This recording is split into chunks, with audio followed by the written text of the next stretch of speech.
What's up, guys? We're sitting outside Valley Forge Casino, 8 o'clock in the morning on Friday, December 3rd. Why? Because we got coming at you this weekend. We got 3 days worth in the Valley Forge Convention Center. We've done this show plenty of times. Paul Kutch, Joe Drellick, everybody involved with the Philadelphia Sports Memorabilia Show promotion always put on such a great show. Full-on booth this time, as always, 801. We love our spot. We're excited for a great few days worth of deals and interacting with the card community and a lot of friends that we only see at the Philly show. Let's see how the weekend goes, right? We're gonna have a lot of fun, baby. Let's go.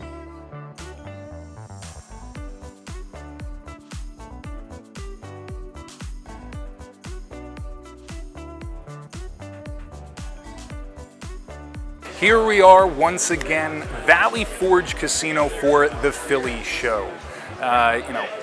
Shout out to you, Drellick, Mr. Paul Kutch, even you, Miss Adrian at the front. You guys did a great job getting us in here this morning, but we're here. Booth 801, 3+ months after the last one. We couldn't wait to come back. We said we'd be here, and we're here. Pretty solid setup today we got going on. 5 full showcases worth of slabs. We even pulled out the comics this week, okay? Because everything's selling like wildfire.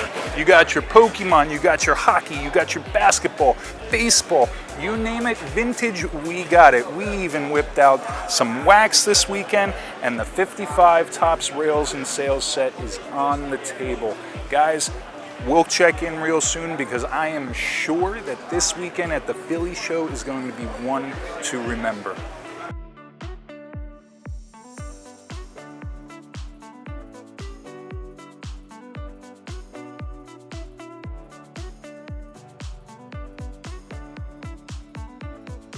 Standing here with my man Steve.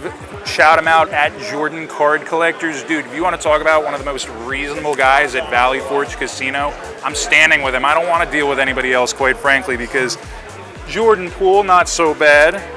A Carmelo rookie numbered to 1250. Yeah, we're good with that. Aaron Rodgers. Come on, I know Stephen A. Smith hates him, but I certainly don't.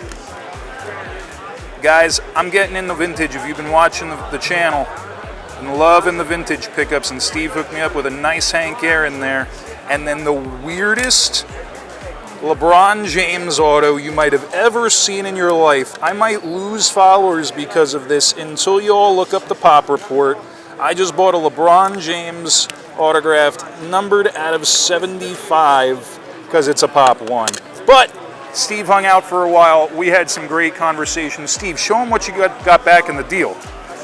Got a 9.5 True Gem Plus Tom Brady, first year Prism. Curry Prestige PSA 10 rookie. And an XRC Silver Josh Allen. So I'm pretty happy. And of course, he got some cash back to make up the difference. Do you feel like you had a good deal, Steve? Yeah, no, it was great. Good conversation, nice experience at our table. Definitely. You coming back tomorrow? Yeah. Right on. I got a feeling we're going to do some more. I'll be here all week. Good. Good. There's more to come then. Oh, shout out your Instagram one more time, Steve. Jordan Card Collector.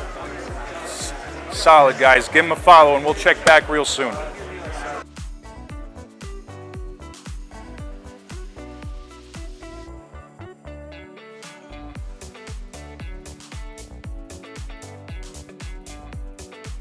Standing here with my man Joey G. Huge shout out to this guy because he came by and he told me, Jake, I want Charizards. Joey, what'd you get today? I got this one Charizard PSA 10, and then I got the Charizard GX PSA 10. Another one. And then I got a Charizard. That's the big boy, the reverse foil, right? This is the reverse foil PSA 10, which is awesome. This is one of the big ones. Then here I got the Charizard VMAX, Gigantamax PSA 10 right here. This is the biggest evolution of the Charizard that you could ever get. That's Gigantamax? So cool! Dude, you killed it. From the beginning, I knew you knew your stuff. Thanks for coming by and chilling with me, man. We had a good time, right? I'm glad you got some good cards. Guys, go check out Joey G on IG. What's the Instagram handle again? OCNJ Sports Cards. He and his dad, awesome guys. We'll check in real soon from the Philly show. Thanks again, Joey. Bye.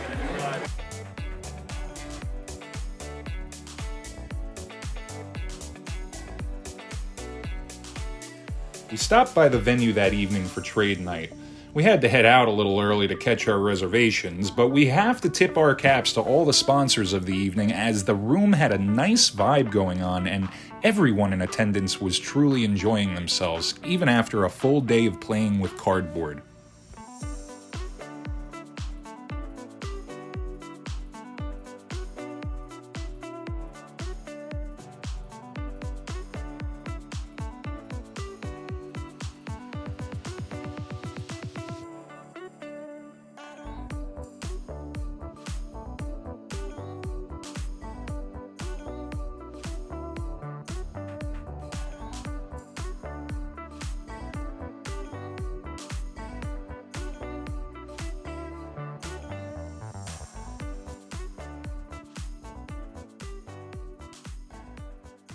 As you could see, we had a great time at the Philly show. From day 1, day 2 to the trade night, and even day 3 in the morning. The buying particularly did not stop, and that is one of our favorite parts of bringing the recaps to you all in the community, is that we love our pickups. We're collectors too, and we got to show you some of the stuff that we got, particularly because day 3 blew me away with the highlight of the day. But simply put, we had some easy no-brainer pickups. When somebody hands you a Travis Kelce Topps Chrome rookie for $30, you buy it. A Mikal Bridges purple disco fast break numbered out of 75. I was happy to make that deal. Did you know this Clyde Edwards-Helaire canvas auto is actually a Pop 3? Yeah, that sounds good to me. The Chiefs are going, baby. That's all there is to it. I actually was willing to put out a Steph Curry Prestige PSA 10 towards this card. Shout out to you, Steve. Appreciate the deal worked out with you again. Aaron Rodgers PSA 10 rookie. They're going deep in the playoffs, guys. I'm happy to stash those cards running up. You guys know I've been all about the mantles and the vintage lately. Not very often I'm able to get my hands on a PSA 7, let alone one out of one of the most iconic Topps sets of all time, 1961 Topps Mickey Mantle PSA 7. I mean, come on, man, look at the bordering on that thing. There was definitely a theme of the weekend, though, at least in terms of my buying. I mean, don't get me wrong.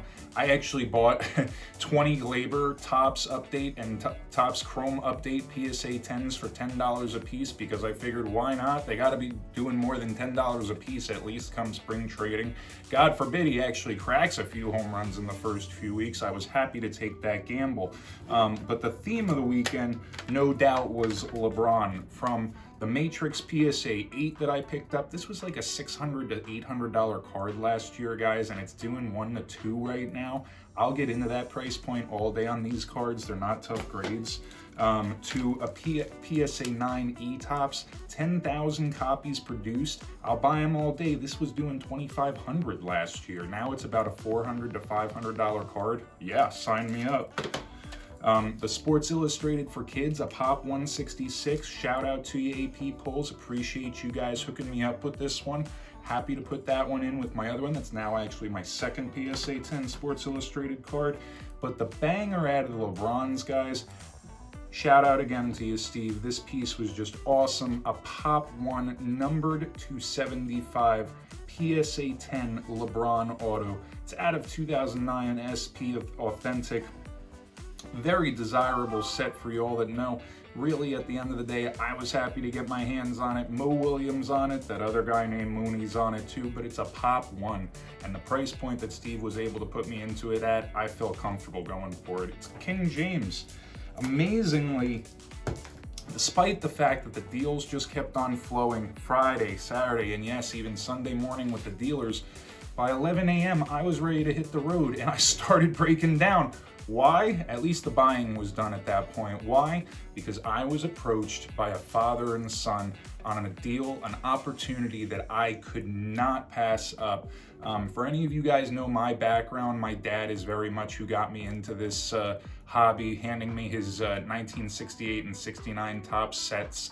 From the Hank Aaron's and the Clementes to the Willie Mays. There were no mantles in there. Maybe that's why I have such a mantle thing now.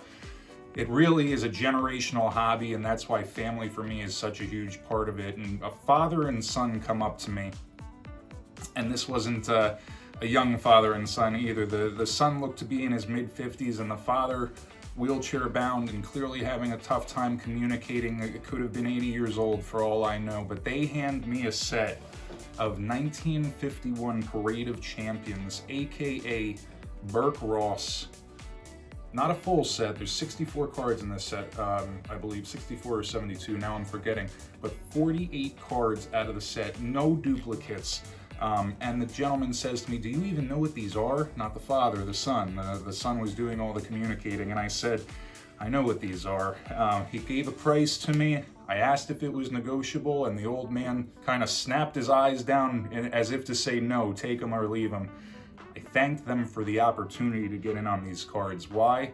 Obviously, I purchased them. That's a Bob Cousy rookie card out of 1951 Burke Ross. Off center, sure, but the color and the cleanliness of the piece is absolutely fantastic. You have a Jake LaMotta in here from the same set. Would you believe that there's a Whitey Ford rookie card in this set? The stuff looks like it just came out of the packs. It looks like the gum should still be coming along with it. Joe DiMaggio's last card ever printed out of Topps, Bowman, you name it, for while he was playing, I should say. 1951 Burke Ross, absolutely beautiful. I mean, cards in here. Here's Yogi, another one, absolutely gorgeous piece. I really feel absolutely blessed to have gotten these cards in my hands. There's Musial. I actually showed these to Ryan from Breakout Cards, and he was very impressed with them. He had never seen a set so clean. And if there's one thing Ryan knows, it's vintage. I actually was able to pass on a couple to him, a Sugar Ray Robinson and a Walter Hagen. He was happy to take those off of me for his own personal collection. Really, guys, this is the stuff that when it falls into your hands, you kind of have to either decide to jump on it or let it fall by the wayside, because it probably won't again. That's Warren Spahn. Again, absolutely beautifully centered, an amazing color on the card. Really, for me, it was the absolute fitting end to a tremendous 3-day show in Philly. Nothing could have topped that for me. Yes, because of the pickup itself, what I consider at least once in a while pickup to the actual conversation that I was fortunate enough to have with the father and son. For us at Anything But Commons, this is what it's all about. These cards tell stories and have such deep-rooted connections to the people that collected them so many years ago. So follow along closely with our Burke Ross journey. Obviously, we've got a bunch of cards there from the set, as we said. A bunch will be going to grading. Some will be available for sale. So if you're interested in any, feel free to DM us and we can have a conversation about them, but I'm sure you'll be hearing more about that 1951 Burke Ross set in the future, because again, we love playing with cardboard here at Anything But Commons, and it just doesn't get any better than this. Guys, thanks again for tuning in for a great weekend at the Philly show. To everybody at JP's, you guys put on a great product every time without fail. We'll be back in March for the next one, and this weekend, I don't even know where the heck we are this weekend, but we're going somewhere, so check out our Instagram to see where we're headed. Like, follow, and subscribe to our YouTube channel. And as always, guys, have a great weekend playing with cardboard.